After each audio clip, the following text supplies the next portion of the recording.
नमस्कार। आज ए पवित्र गणतंत्र दिवस अवसर में समस्त देशवासी को मो तरफ अनेक अनेक शुभेच्छा और अभिनंदन। बंधुगण, जदि आपण माने स्कूल रे बा कॉलेज रे पढ़ुचंती एवं आपण मानक गोटे ओडिया भाषण खोज अच्छी ताहले गोटे सुंदर भाषण टी मु आपण मानक पई प्रस्तुत करिछि। आपण माने याकु चाहिए आपण मानक स्कूल बा कॉलेज रे देई परिबे अथवा आपण आकु टिके मॉडिफाई करिक मध्य देई परिबे। मु आपण मानक पूरा भाषण वर्तमान पढ़ी शुणाऊँगी आउ टिके आपण मानक एक्सप्लेन मध्य करदेवी जमिति कि आपण मानक शुणिबारे मध्य सुंदर लागिबो। सम्माननीय गुरुजी गुरुमा एवं अतिथि वृंद, आज आम 75तम साधारणतंत्र दिवस पालन करुअछु। एही अवसर रे मु देश प्रति भारतीय जाति प्रति नम्र कृतज्ञता ज्ञापन करुछि। गणतंत्र दिवस विषय रे किछि कहूथिबारु मु निजको धन्य मने करुछि। ये प्रथम पैराग्राफ आपण माने निश्चिंत लिखिबे, कारण आपण मानकु जेहेतु भाषण देवा पई आपण मानकु अनुमति मिलिला तेणु आपण माने प्रथमे कृतज्ञता ज्ञापन करिबा उचित। गण शब्दर एबे वर्तमान आपण कोन कहबे ना स्वाधीनतार माने कोन आपण माने बुझेबे हला। गण शब्दर अर्थ लोक माने और तंत्र शब्दर अर्थ होची शासन। आमे समस्ते जानिचे आम देश 1947 मसीहा अगस्ट 15 तारिख दिन स्वाधीन हैला, किंतु 1950 जनवरी 26 तारिख पर्यंत आम देश रे ब्रिटिश आईन कार्यकारी होइथिला। 1947 अगस्ट 15 रे आम देश स्वाधीन हैला, किंतु 1950 जनवरी 26 तारिख दिन आम देश ब्रिटिश मानक द्वारा करा जाइथिबा संविधान द्वारा परिचालित होउथिला। भारतर स्वतंत्र आईन खसड़ा बा संविधान सेते दिन जाए प्रणीत होई नथिला। नेक्स्ट पारारे कौन समस्ते अनुभव कले जेहेतु आमे आम देश स्वाधीनता हासिल करिछि, आम निजर संविधान अनुसार देश शासन हेबा उचित। सेथिपाई संविधान प्रणयन संस्था प्रतिष्ठित हैला। एहार मुख्य थिले राष्ट्रपुरुष भीमराव आंबेडकर, बाबा साहेब भीमराव आंबेडकर। से थिले भारतीय संविधानर जनक। किए थिले? बाबा साहेब आंबेडकर, बाबा साहेब भीमराव आंबेडकर। से थिले किए? आम भारतीय संविधानर जनक बा प्रतिष्ठाता। कौन हेइथिला? भारतर संविधान तैयारी करिबा निमंते 28 अगस्त 1947 रे गोटे चिठा कमिटी तैयारी करागला, जहार चेयरमैन बा मुख्य भावे बी.आर. आंबेडकर रहिले हला। एही कमिटी 4 नवेम्बर 1947 दिन संविधान चिठा असेंबली को हस्तांतर करागला। दीर्घ 166 दिन धरी एहा नागरिकंक निमते खोला थिला ओ असेंबली को थरकु थर बसी एहा उपरे आलोचना करागला।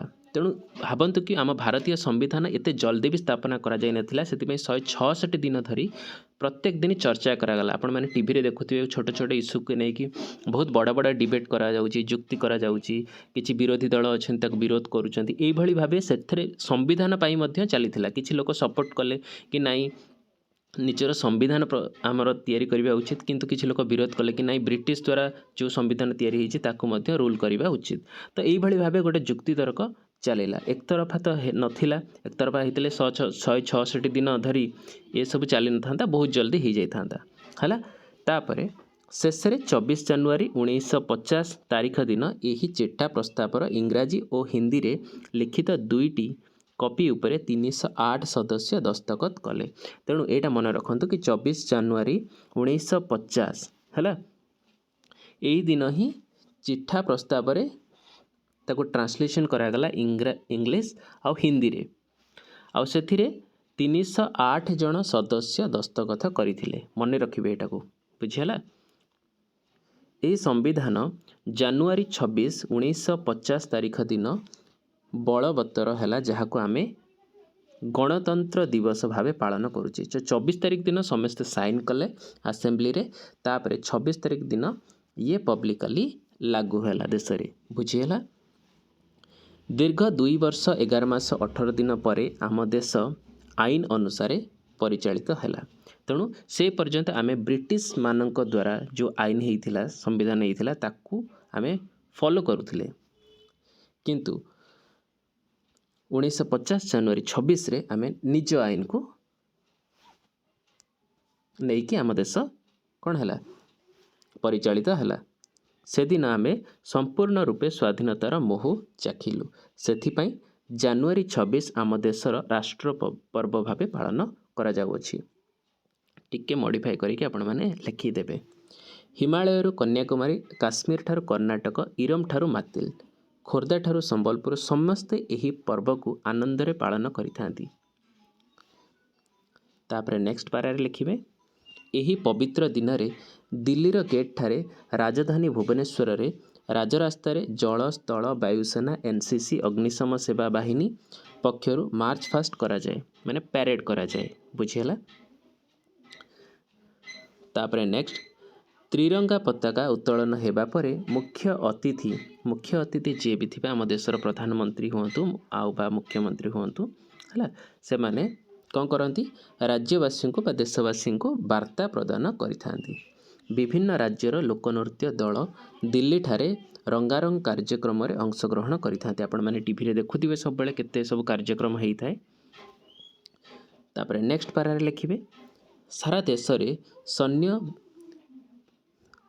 विहीन वीर सैनिक दक्ष पुलिस माननकु एही पवित्र दिवस रे पुरस्कृत करा जाए। भारतर श्रेष्ठ बेसामरिक सम्मान भारत रत्न ठारू आरंभ करी पद्मश्री उपाधि पर्यंत राष्ट्रपति द्वारा प्रदत्त हुए। जनता जनार्दन उद्देश्य रे यही उत्सव होइथाए। त्रिरंगा पताका तले समस्ते एकजुट होई भारतर कोण अनुकोण रे सम्मान जणाई थांती।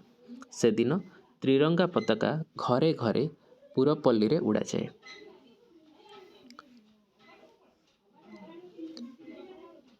तापरे नेक्स्ट पारा लिखिबे गणतंत्र दिवस केवल सामयिक आनंददायक उत्सव नुहे यह आम पाई आत्मसमीक्षार दिन। एही दिन आमे शपथ नेबा उचित कि आम देश को आम भाषा को सुरक्षित करवा। तेणु आज पवित्र दिन में आपण मानकर प्रथम कर्तव्य होची आपण माने निज मातृभाषा को आपण मानकर देशर प्रचलित जो भी भाषा अच्छी ताकू मध्य सम्मान जणेबा किंतु मातृभाषा को प्रथम सम्मान देबे तापरे बाकी सब भाषा को सम्मान देबे। सब भाषा को सम्मान करिबा उचित।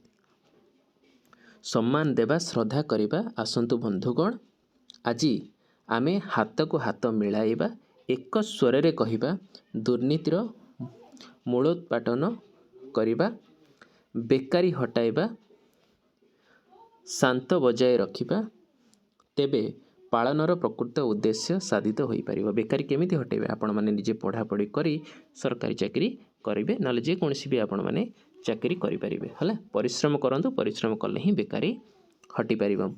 दुर्नीतिर जोटी भी दुर्नीति होउची ताको आपण माने साहसर सहित विरोध करंतु ना दुर्नीति करुथिबा लोकंकु जदि प्रशय आपण माने देबे ताहाले दुर्नीति करुथिबा लोक आहुरी उत्साहित हेकि अधिक दुर्नीति करिवो है। तापरे नेक्स्ट एठी लिखिला नेक्स्ट पैराग्राफ 140 कोटी भारतीय जो दिन एक मन एक प्राण नहीं भारतर उन्नति पाई प्राणपत करने को आगे आसबे सही दिन ही गणतंत्र दिवस पालनर प्रकृत मूल्यांकन हो पार। आजिर छात्र कालीर नागरिक आज आमे शपथ नेबा भारत को महान करी गढ़िबा। मु एतिकी कही मोर वक्तव्य शेष करुछि। जय हिंद वंदे उत्कल जननी है। तो ये सुंदर भाषणटी आपण मानको केमिति लागिला आपण माने कमेंट करके जणाई पारिबे।